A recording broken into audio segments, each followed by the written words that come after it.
Kitab 1 Raja-Raja. Raja Daud telah tua dan lanjut umurnya, dan biarpun ia diselimuti, badannya tetap dingin.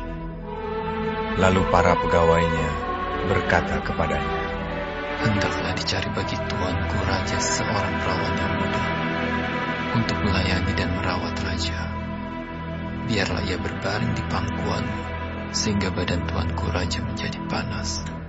Maka di seluruh daerah Israel dicarilah seorang gadis yang cantik, dan didapatlah Abishag, gadis Sunem, lalu dibawa kepada raja.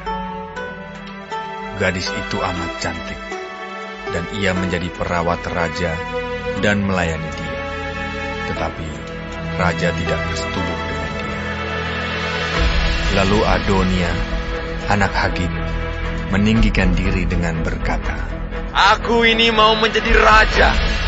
Ia melengkapi dirinya dengan kereta-kereta dan orang-orang berkuda, serta 50 orang yang berlari di depannya. Selama hidup Adonia, ayahnya belum pernah menegur dia dengan ucapan, "Mengapa engkau berbuat begitu?" Ia pun sangat elok perawakannya, dan dia adalah anak pertama sesudah Absalom. Maka berundinglah ia dengan Yoab, anak Seruya, dan dengan Imam Abiatar, dan mereka menjadi pengikut dan pembantu Adonia. Tetapi Imam Zadok, dan Benaya bin Yoyada, dan Nabi Nathan, dan Simei dan Rei, dan para pahlawan Daud tidak memihak kepada Adonia. Sesudah itu, Adonia mempersembahkan domba, lembu, dan ternak gemukan sebagai korban dekat batu Zohelet yang ada di samping En-Rogel. Lalu mengundang semua saudaranya, anak-anak raja, dan semua orang Yehuda, pegawai-pegawai raja. Tetapi Nabi Nathan dan Benaya dan para pahlawan dan Salomo adiknya tidak diundangnya. Lalu berkatalah Nathan kepada Batsheba, ibu Salomo, "Tidakkah engkau mendengar bahwa Adonia anak Hagit telah menjadi raja, sedang tuan kita Daud tidak mengetahuinya? Karena itu, baiklah ku beri nasihat kepadamu, supaya engkau dapat menyelamatkan nyawamu dan nyawa anakmu Salomo. Pergilah masuk menghadap Raja Daud dan katakan kepadanya, bukankah tuanku sendiri, ya rajaku, telah bersumpah kepada hambamu ini, anakmu Salomo akan menjadi raja sesudah aku, dan dialah yang akan duduk di atas tahtaku. Mengapakah sekarang Adonia menjadi raja? Dan selagi engkau berbicara di sana dengan raja, aku pun akan masuk pula dan menyokong perkataanmu itu." Jadi masuklah Batsheba menghadap raja ke dalam kamarnya.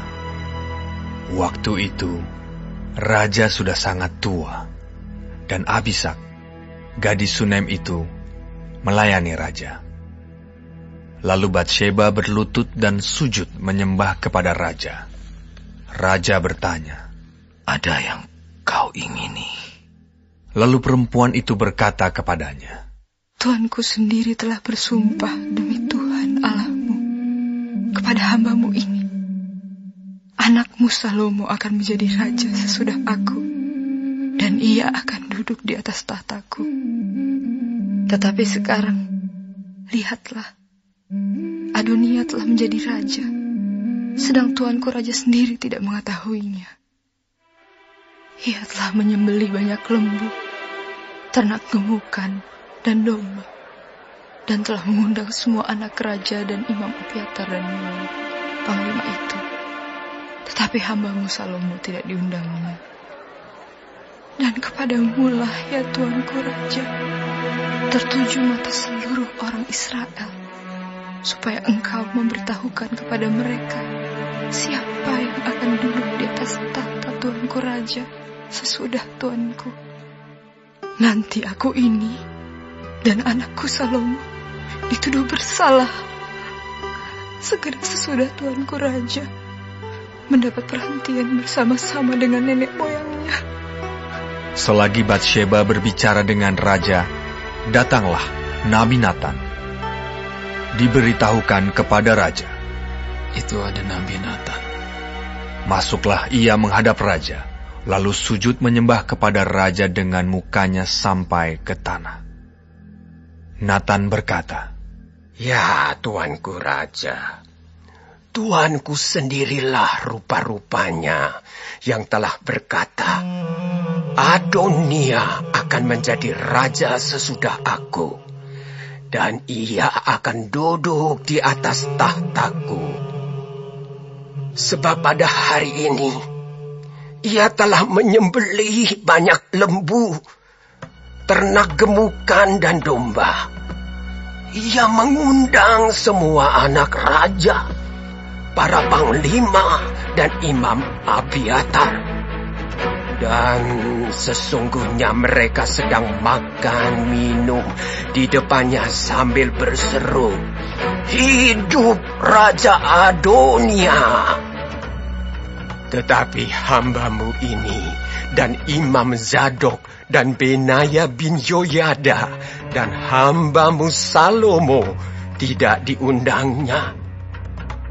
Jika hal ini terjadi dari pihak Tuanku Raja, maka engkau tidak memberitahu hamba-hambamu ini siapa yang akan duduk di atas tahta Tuanku Raja sesudah Tuanku." Lalu Raja Daud menjawab, katanya, Panggillah Batsheba.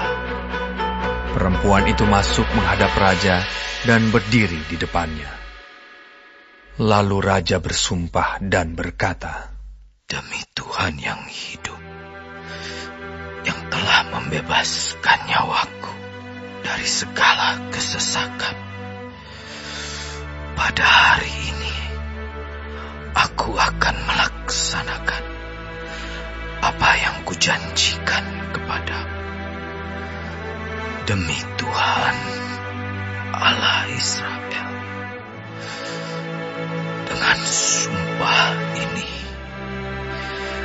anakmu Salomo akan menjadi raja sesudah aku, dan dialah yang akan duduk di atas tahtaku, menggantikan aku.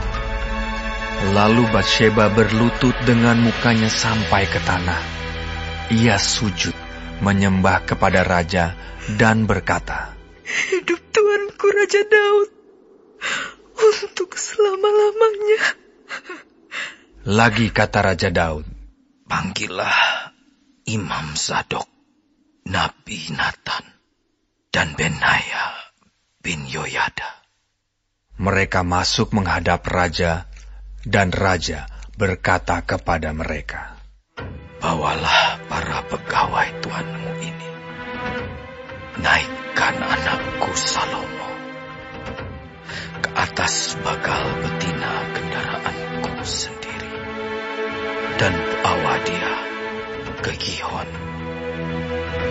Imam Zadok dan Nabi Natan harus mengurangi dia di sana, menjadi raja atas Israel. Kemudian kamu meniup sangkakala dan berseru, Hidup Raja Salomo. Sesudah itu kamu berjalan pulang dengan mengiring dia. Lalu ia akan masuk dan duduk di atas tahtaku, sebab dialah yang harus naik tahta menggantikan aku dialah yang kutunjuk menjadi raja atas Israel dan Yehuda. Lalu Benaya bin Yoyada menjawab raja, Amin. Demikianlah kiranya firman Tuhan, Allah Tuanku Raja. Seperti Tuhan menyertai Tuanku Raja, demikianlah kiranya ia menyertai Salomo. Semoga ia membuat tahta Salomo lebih agung dari tahta Tuanku Raja Daud. Lalu pergilah Imam Zadok, Nabi Natan, dan Benaya bin Yoyada dengan orang Kreti dan orang Pleti. Mereka menaikkan Salomo ke atas bagal betina Raja Daud dan membawanya ke Gihon. Imam Zadok telah membawa tabung tanduk berisi minyak dari dalam kemah, lalu diurapinya Salomo. Kemudian sangkakala ditiup dan seluruh rakyat berseru. Sesudah itu, seluruh rakyat berjalan di belakangnya sambil membunyikan suling dan sambil bersukaria ramai-ramai, sampai seakan-akan bumi terbelah oleh suara mereka. Hal itu kedengaran kepada Adonia dan kepada semua undangan yang bersama-sama dengan dia ketika mereka baru habis makan. Ketika Yoab mendengar bunyi sangkakala itu, ia berkata, Apakah sebabnya kota begitu ribut? Selagi ia berbicara, datanglah Yonatan anak Imam Abiatar. Lalu Adonia berkata, Masuklah, sebab engkau seorang kesatria, dan tentulah engkau membawa kabar baik. Tetapi Yonatan menjawab Adonia, Tidak, Tuan kita Raja Daud telah mengangkat Salomo menjadi raja. Raja telah menyuruh supaya Imam Zadok dan Nabi Natan dan Benaya bin Yoyada dengan orang Kreti dan orang Pleti menyertai Salomo, dan mereka menaikkan dia ke atas bagal betina raja. Imam Zadok dan Nabi Natan mengurapi dia di Gihon menjadi raja. Dan dari sana mereka sudah pulang dengan bersukaria, sehingga kota menjadi ribut. Itulah bunyi yang kamu dengar tadi. Salomo sekarang duduk di atas tahta kerajaan. Juga pegawai-pegawai raja telah datang mengucap selamat kepada Tuan kita Raja Daud dengan berkata, Kiranya Allahmu membuat nama Salomo lebih masyhur daripada namamu, dan tahtanya lebih agung daripada tahtamu. Dan raja pun telah sujud menyembah di atas tempat tidurnya. Dan beginilah katanya, Terpujilah Tuhan Allah Israel, yang pada hari ini telah memberi seorang duduk di atas tahtaku, yang aku sendiri masih boleh saksikan. Maka semua undangan Adonia itu terkejut, lalu bangkit dan masing-masing pergi menurut jalannya. Takutlah Adonia kepada Salomo, sebab itu ia segera pergi memegang tanduk-tanduk mezbah. Lalu diberitahukanlah kepada Salomo, Ternyata Adonia takut kepada Raja Salomo, dan ia telah memegang tanduk-tanduk mezbah, serta berkata, Biarlah Raja Salomo lebih dahulu bersumpah mengenai aku, bahwa ia takkan membunuh hambanya ini dengan pedang. Lalu kata Salomo, Jika ia berlaku sebagai kesatria, maka sehelai rambut pun dari kepalanya tidak akan jatuh ke bumi. Tetapi jika ternyata ia bermaksud jahat, haruslah dia dibunuh. Dan Raja Salomo menyuruh orang menjemput dia dari mezbah itu. Ketika ia masuk, sujudlah ia menyembah kepada Raja Salomo. Lalu Salomo berkata kepadanya, Pergilah ke rumahmu.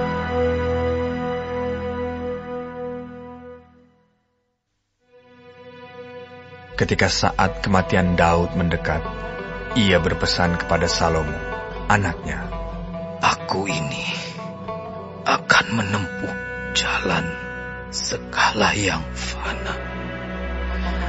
Maka kuatkanlah hatimu dan berlakulah seperti laki-laki.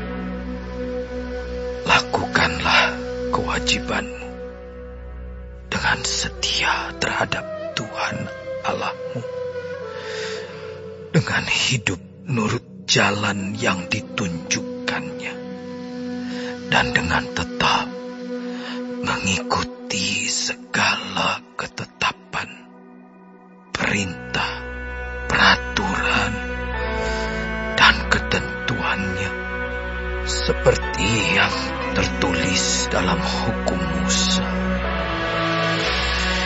supaya engkau beruntung dalam segala yang kau lakukan dan dalam segala yang kau tuju, dan supaya Tuhan menepati janji yang diucapkannya tentang aku, yakni jika anak-anakmu laki-laki tetap hidup di hadapanku dengan setia, dengan segenap hati, dan dengan segenap jiwa,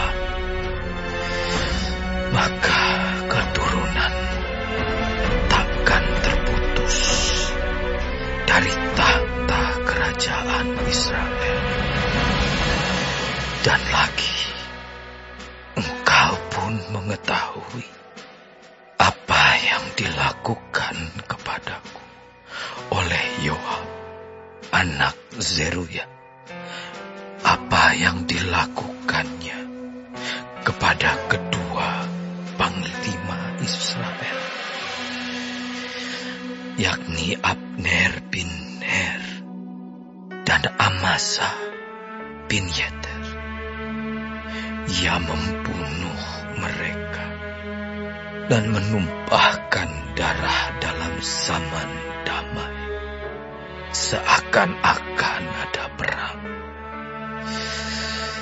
sehingga sabuk pinggangnya dan kasut kakinya berlumuran darah.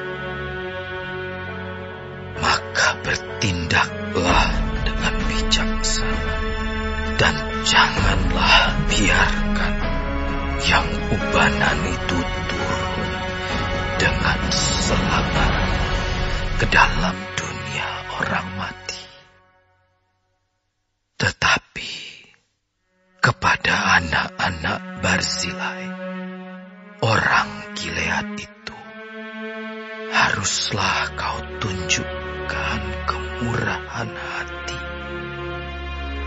Biarlah mereka termasuk golongan yang mendapat makanan dari mejamu, sebab mereka pun menunjukkan kesetiaan dengan menyambut aku pada waktu aku melarikan diri dari depan kakakmu Absalom.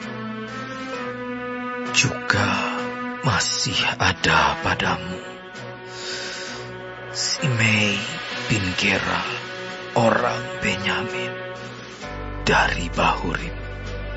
Dialah yang mengutuki aku dengan kutuk yang kejam pada waktu aku pergi ke Mahanaim. Tetapi kemudian ia datang menyongsong aku di sungai Yordan. Dan aku telah bersumpah kepadanya, demi Tuhan, takkan kubunuh engkau dengan pedang. Sekarang jangan bebaskan dia dari hukuman, sebab engkau seorang yang bijaksana dan tahu apa yang harus kau lakukan kepadanya untuk membuat yang ubanan itu turun dengan berdarah ke dalam dunia orang mati. Kemudian Daud mendapat perhentian bersama-sama nenek moyangnya, dan ia dikuburkan di kota Daud. Dan Daud memerintah orang Israel selama 40 tahun. Di Hebron ia memerintah 7 tahun, dan di Yerusalem ia memerintah 33 tahun. Salomo duduk di atas tahta Daud, ayahnya, dan kerajaannya sangat kokoh. Pada suatu hari, Adonia, anak Hagit, masuk menghadap Batsheba, ibu Salomo. Lalu perempuan itu berkata, "Apakah engkau datang dengan maksud damai?" Jawabnya, "Ya, damai." Kemudian katanya, "Ada sesuatu yang hendak kukatakan kepadamu." Jawab perempuan itu, "Katakanlah." Lalu katanya, "Engkau sendiri tahu bahwa akulah yang berhak atas kedudukan raja, dan bahwa seluruh Israel mengharapkan supaya aku menjadi raja. Tetapi sebaliknya kedudukan raja jatuh kepada adikku, sebab dari Tuhanlah ia mendapatnya. Dan sekarang, satu permintaan saja kusampaikan kepadamu. Janganlah tolak permintaanku." Jawab perempuan itu kepadanya, "Katakanlah." Maka katanya, "Bicarakanlah kiranya dengan Raja Salomo, sebab ia tidak akan menolak permintaanmu, supaya Abisag, gadis Sunem itu, diberikannya kepadaku menjadi istriku." Jawab Batsheba, "Baik, aku akan membicarakan hal itu untuk engkau dengan raja." Batsheba masuk menghadap Raja Salomo untuk membicarakan hal itu untuk Adonia. Lalu bangkitlah raja mendapatkannya, serta tunduk menyembah kepadanya. Kemudian duduklah ia di atas tahtanya, dan ia menyuruh meletakkan kursi untuk bunda raja. Lalu perempuan itu duduk di sebelah kanannya. Berkatalah perempuan itu, "Suatu permintaan kecil saja yang kusampaikan kepadamu. Janganlah tolak permintaanku." Jawab raja kepadanya, "Mintalah ya ibu, sebab aku tidak akan menolak permintaanmu." Kata perempuan itu, "Biarlah Abisag, gadis Sunem itu, diberikan kepada kakakmu Adonia menjadi istrinya." Tetapi Raja Salomo menjawab ibunya, "Mengapa engkau meminta hanya Abisag gadis Sunem itu untuk Adonia? Minta jugalah untuknya kedudukan raja. Bukankah dia saudaraku yang lebih tua? Dan di pihaknya ada Imam Abiatar dan Yoab anak Zeruya." Lalu bersumpahlah Raja Salomo demi Tuhan, "Beginilah kiranya Allah menghukum aku. Bahkan lebih daripada itu, jika Adonia tidak membayarkan nyawanya dengan permintaan ini. Oleh sebab itu, demi Tuhan yang hidup, yang menegakkan aku dan mendudukan aku di atas tahta Daud ayahku, dan yang membuat bagiku suatu keluarga seperti yang dijanjikannya, pada hari ini juga Adonia harus dibunuh." Lalu Raja Salomo menyerahkan hal itu kepada Benaya bin Yoyada. Orang ini memancung dia sehingga mati. Dan kepada Imam Abiatar, Raja berkata, "Pergilah ke Anatot, ke tanah milikmu. Sebab engkau patut dihukum mati. Tetapi pada hari ini aku tidak akan membunuh engkau, oleh karena engkau telah mengangkat tabut Tuhan Allah di depan Daud ayahku. Dan oleh karena engkau telah turut menderita dalam segala sengsara yang diderita ayahku." Lalu Salomo memecat Abiatar dari jabatannya sebagai imam Tuhan. Dengan demikian, Salomo memenuhi firman Tuhan yang telah dikatakannya di Silo mengenai keluarga Eli.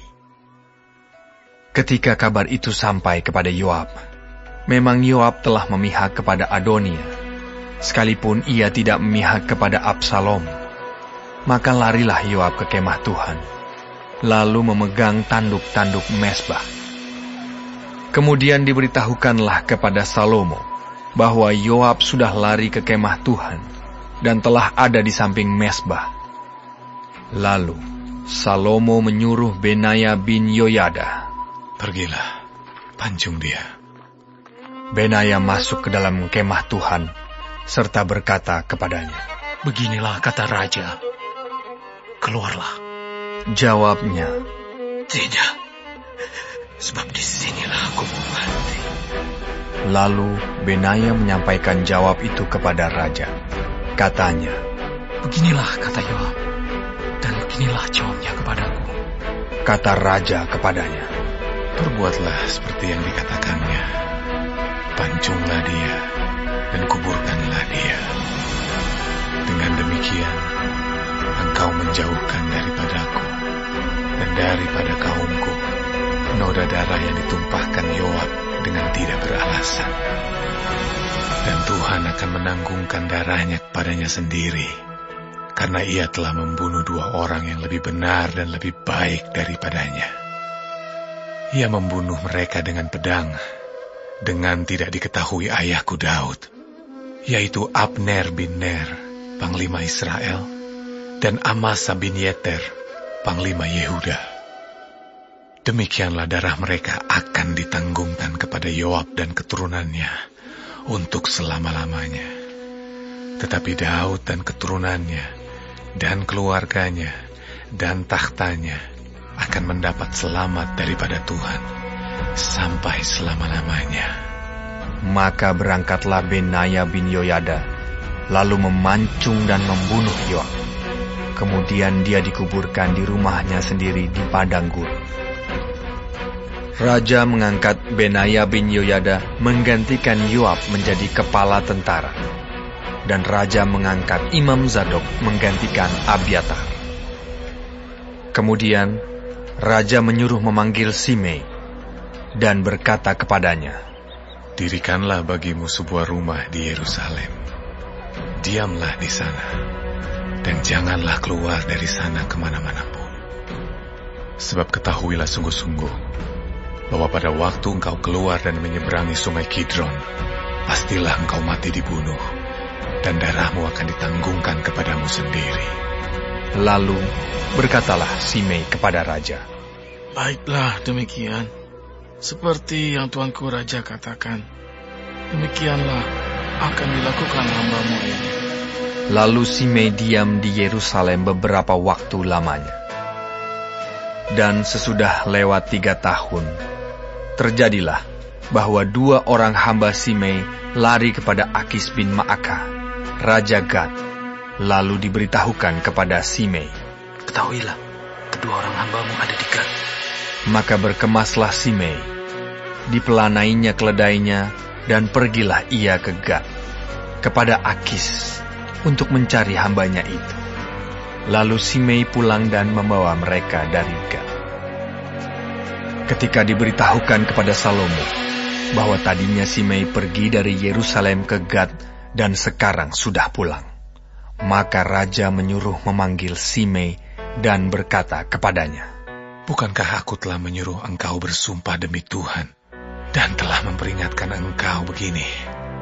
Ketahuilah sungguh-sungguh, bahwa pada waktu engkau keluar dan pergi kemana-mana pun, pastilah engkau mati dibunuh. Dan engkau telah menjawab, baiklah demikian, aku akan mentaatinya. Mengapa engkau tidak menepati sumpah demi Tuhan itu, dan juga perintah yang kuperintahkan kepadamu?" Kemudian kata raja kepada Simei, "Engkau sendiri tahu dalam hatimu segala kejahatan yang kau perbuat kepada Daud ayahku. Maka Tuhan telah menanggungkan kejahatanmu itu kepadamu sendiri. Tetapi diberkatilah kiranya Raja Salomo, dan kokohlah tahta Daud di hadapan Tuhan sampai selama-lamanya." Raja memberi perintah kepada Benaya bin Yoyada, lalu keluarlah Benaya. Dipancungnya Simei sehingga mati. Demikianlah kerajaan itu kokoh di tangan Salomo.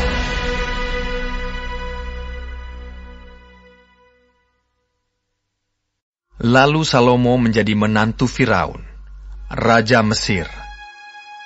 Ia mengambil anak Firaun dan membawanya ke kota Daud, sampai ia selesai mendirikan istananya dan rumah Tuhan dan tembok sekeliling Yerusalem.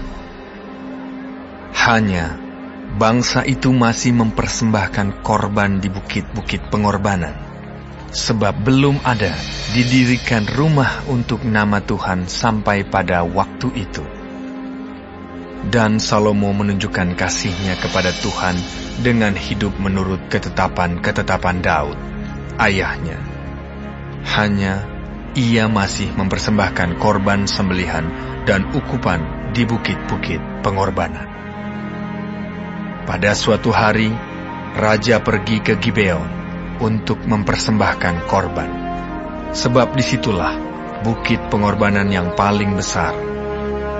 1.000 korban bakaran dipersembahkan Salomo di atas mezbah itu.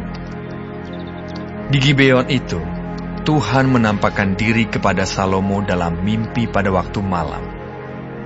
Berfirmanlah Allah, "Mintalah apa yang hendak kuberikan kepadamu." Lalu Salomo berkata, Engkaulah yang telah menunjukkan kasih setiamu yang besar kepada hamba-Mu Daud ayahku. Sebab ia hidup di hadapan-Mu dengan setia, benar, dan jujur terhadap Engkau. Dan Engkau telah menjamin kepadanya kasih setia yang besar itu, dengan memberikan kepadanya seorang anak yang duduk di tahtanya, seperti pada hari ini. Maka sekarang ya Tuhan Allahku, Engkaulah yang mengangkat hamba-Mu ini menjadi raja menggantikan Daud ayahku. Sekalipun aku masih sangat muda dan belum berpengalaman. Demikianlah hamba-Mu ini berada di tengah-tengah umat-Mu yang Kau pilih. Suatu umat yang besar, yang tidak terhitung dan tidak terkira banyaknya. Maka berikanlah kepada hamba-Mu ini hati yang faham menimbang perkara, untuk menghakimi umat-Mu, dengan dapat membedakan antara yang baik dan yang jahat. Sebab siapakah yang sanggup menghakimi umat-Mu yang sangat besar ini?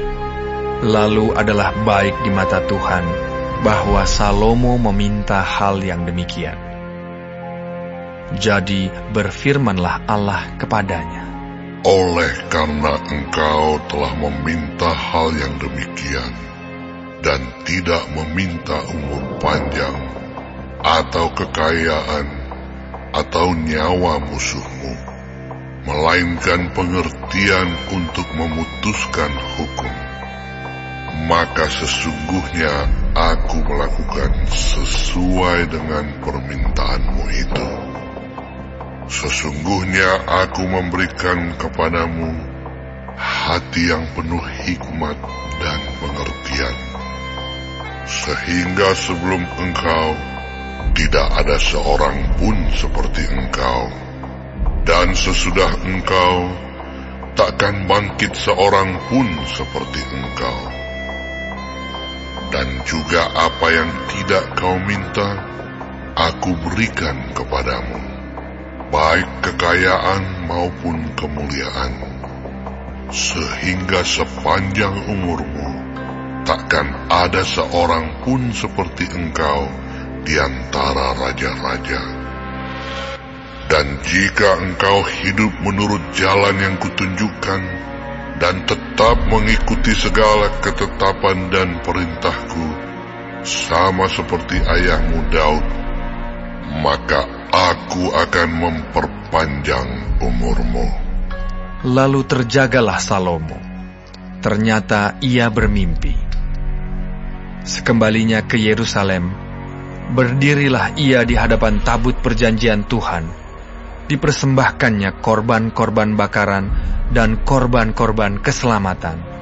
Kemudian ia mengadakan perjamuan bagi semua pegawai.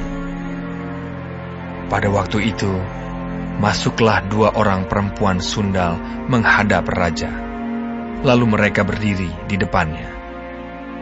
Kata perempuan yang satu, "Ya Tuanku, aku dan perempuan ini diam dalam satu rumah, dan aku melahirkan anak pada waktu dia ada di rumah itu. Kemudian pada hari ketiga sesudah aku, perempuan ini pun melahirkan anak. Kami sendirian, tidak ada orang luar bersama-sama kami dalam rumah. Hanya kami berdua saja dalam rumah. Pada waktu malam, anak perempuan ini mati karena ia menidurinya. Pada waktu tengah malam ia bangun, lalu mengambil anakku dari sampingku. Sementara hambamu ini tidur, dibaringkannya anakku itu di pangkuannya.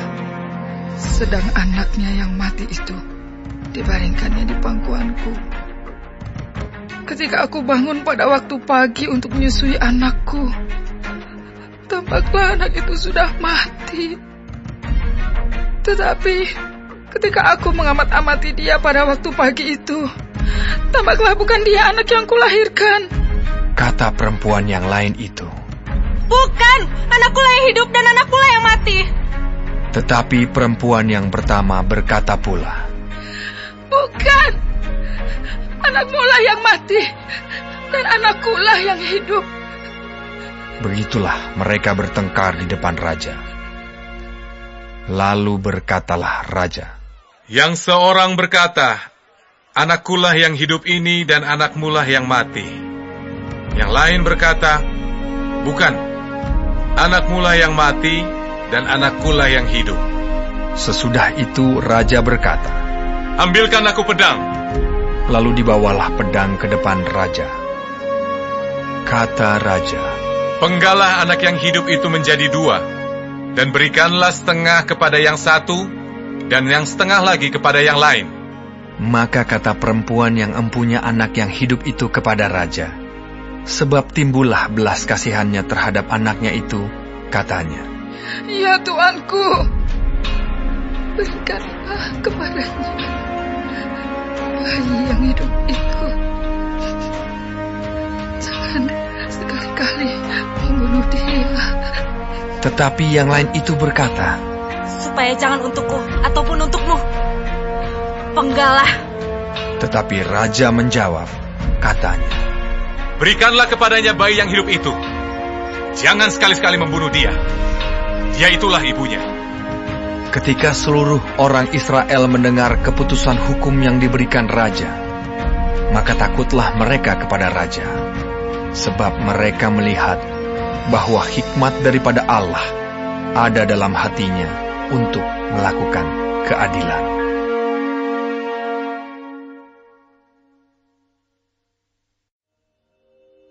Maka Salomo menjadi raja atas seluruh Israel. Inilah para pembesarnya. Azaria bin Zadok menjadi imam, Elihoref dan Ahia, anak-anak sisa, menjadi panitera negara.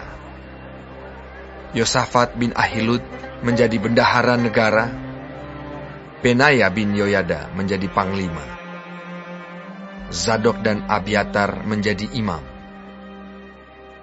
Azaria bin Natan mengawasi para kepala daerah. Zabud bin Natan, seorang imam, menjadi sahabat raja. Ahisar menjadi kepala istana. Adoniram bin Abda menjadi kepala rodi. Salomo mempunyai 12 orang kepala daerah atas seluruh Israel, yang harus menjamin makanan raja dan seisi istananya. Adalah tanggungan tiap-tiap kepala daerah untuk menjamin makanan selama sebulan dalam setahun. Inilah nama-nama mereka. Ben-Hur di pegunungan Efraim, Ben-Deker di Makas, di Saalbim, di Bet-Semes dan di Elon Bet-Hanan, Ben-Hesed di Arubot, wilayahnya ialah Soko dan seluruh tanah Hefer. Ben Aminadab memegang seluruh tanah Bukit Dor, dan Tafat binti Salomo menjadi istrinya. Baana bin Ahilud memegang tanah Megido dan seluruh Bet-Sean yang di sebelah Sartan, di sebelah hilir Israel, dari Bet-Sean sampai Abel Mehola, sampai ke seberang Yokmeam. Selanjutnya Ben-Geber di Ramot Gilead. Wilayahnya ialah Hawot, Yair yang di Gilead. Yair ialah anak Manasye. Juga wilayah Argob yang di Basan dipegangnya. 60 kota besar, berpagar tembok dan berpalang pintu tembaga. Ahinadab bin Ido memegang Mahanaim. Selanjutnya Ahimaas di Naftali. Ia juga mengambil seorang anak Salomo menjadi istrinya, yakni Basmat. Selanjutnya Baana bin Husai di Asyir dan di Alot. Lalu Yosafat bin Paruah di Isakar dan Simei bin Ela di Benyamin. Geber bin Uri di tanah Gilead memegang tanah Sihon, raja orang Amori, dan tanah Og, raja Basan. Dan dialah satu-satunya kepala daerah yang ada di tanah itu. Orang Yehuda dan orang Israel jumlahnya seperti pasir di tepi laut. Mereka makan dan minum serta bersukaria. Maka Salomo berkuasa atas segala kerajaan, mulai dari sungai Efrat sampai negeri orang Filistin dan sampai ke tapal batas Mesir. Mereka menyampaikan upeti dan tetap takluk kepada Salomo seumur hidupnya. Adapun persediaan makanan yang diperlukan Salomo untuk sehari ialah 30 kor tepung yang terbaik dan 60 kor tepung biasa. 10 ekor lembu kebukan dan 20 lembu gembalaan dan 100 ekor domba. Belum terhitung rusa, kijang, rusa dandi, dan gangsa piaraan. Sebab ia berkuasa atas seluruh tanah di sebelah sini sungai Efrat, mulai dari Tifsah sampai ke Gaza, dan atas semua raja di sebelah sini sungai Efrat. Ia dikaruniai damai di seluruh negerinya. Sehingga orang Yehuda dan orang Israel diam dengan tentram, masing-masing di bawah pohon anggur dan pohon aranya, dari Dan sampai Bersheba seumur hidup Salomo. Lagi pula, Salomo mempunyai kuda 40.000 kandang untuk kereta-keretanya dan 12.000 orang berkuda. Dan para kepala daerah itu menjamin makanan Raja Salomo, serta semua orang yang ikut makan dari meja Raja Salomo. Mereka membawanya masing-masing dalam bulan gilirannya, dengan tidak mengurangi sesuatu apapun. Jelai dan jerami untuk kuda-kuda biasa dan kuda-kuda teji dibawa mereka ke tempat yang semestinya, masing-masing menurut tanggungannya. Dan Allah memberikan kepada Salomo hikmat dan pengertian yang amat besar, serta akal yang luas seperti dataran pasir di tepi laut. Sehingga hikmat Salomo melebihi hikmat segala Bani Timur dan melebihi segala hikmat orang Mesir. Ia lebih bijaksana daripada semua orang, daripada Etan, orang Ezrahi itu, dan daripada Heman, Kalkol, dan Darda, anak-anak Mahol. Sebab itu ia mendapat nama di antara segala bangsa sekelilingnya. Ia menggubah 3.000 amsal dan nyanyiannya ada 1.005. Ia bersajak tentang pohon-pohonan, dari pohon aras yang di gunung Libanon sampai kepada hisop yang tumbuh pada dinding batu. Ia berbicara juga tentang hewan dan tentang burung-burung dan tentang binatang melata dan tentang ikan-ikan. Maka datanglah orang dari segala bangsa mendengarkan hikmat Salomo, dan ia menerima upeti dari semua raja-raja di bumi yang telah mendengar tentang hikmatnya itu. Hiram, Raja Tirus, mengutus pegawai-pegawainya kepada Salomo, karena didengarnya bahwa Salomo telah diurapi menjadi raja menggantikan ayahnya. Sebab Hiram senantiasa bersahabat dengan Daud.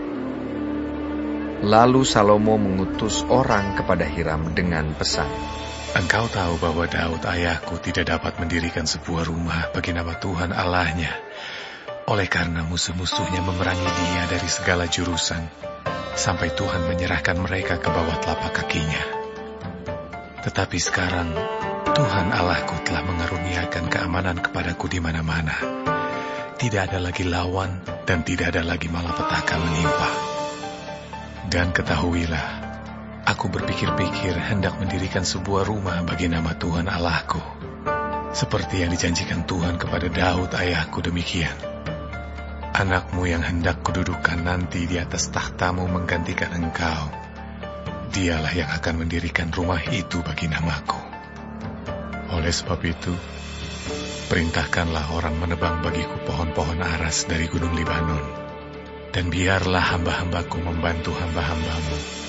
Dan upah hamba-hambamu akan kubayar kepadamu seberapa juga kau minta. Sebab engkau tahu bahwa di antara kami tidak ada seorang pun yang pandai menebang pohon sama seperti orang Sidon." Maka segera sesudah Hiram mendengar pesan dari Salomo itu, ia sangat bersukacita serta berkata, "Terpujilah Tuhan pada hari ini, karena ia telah memberikan kepada Daud seorang anak yang bijaksana untuk mengepalai bangsa yang besar ini." Lalu Hiram mengutus orang kepada Salomo mengatakan, "Aku telah mendengar pesan yang kau suruh sampaikan kepadaku. Tentang kayu aras dan kayu sanobar, aku akan melakukan segala yang kau kehendaki.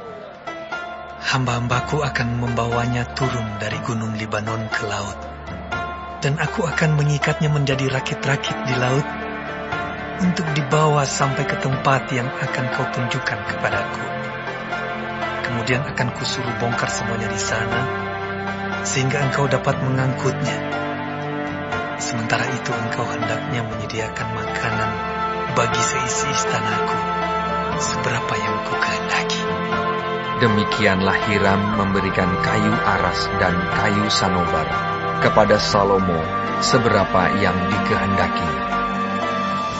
Lalu Salomo memberikan kepada Hiram 20.000 kor gandum, bahan makanan bagi seisi istananya, dan 20 kor minyak tumbuk. Demikianlah diberikan Salomo kepada Hiram tahun demi tahun. Dan Tuhan memberikan hikmat kepada Salomo seperti yang dijanjikannya kepadanya. Maka damai pun ada antara Hiram dan Salomo. Lalu mereka berdua mengadakan perjanjian. Raja Salomo mengerahkan orang Rodi dari antara seluruh Israel. Maka orang Rodi itu ada 30.000 orang. Ia menyuruh mereka ke gunung Libanon. 10.000 orang dalam sebulan berganti-ganti. Selama sebulan mereka ada di Libanon, selama 2 bulan di rumah. Adoniram menjadi kepala Rodi. Lagi pula Salomo mempunyai 70.000 kuli dan 80.000 tukang pahat di pegunungan. Belum terhitung para mandur kepala Salomo yang mengepalai pekerjaan itu, yakni 3.300 orang banyaknya, yang mengawasi rakyat yang mengerjakan pekerjaan itu.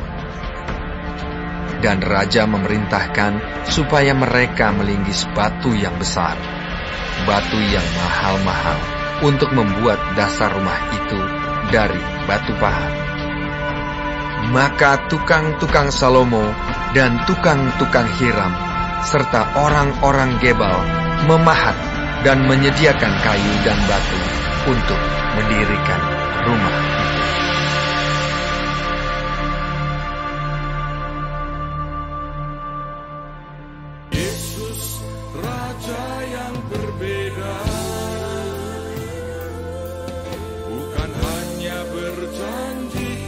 tapi rela mati. Yesus, Raja yang berbeda. Aku makin jatuh cinta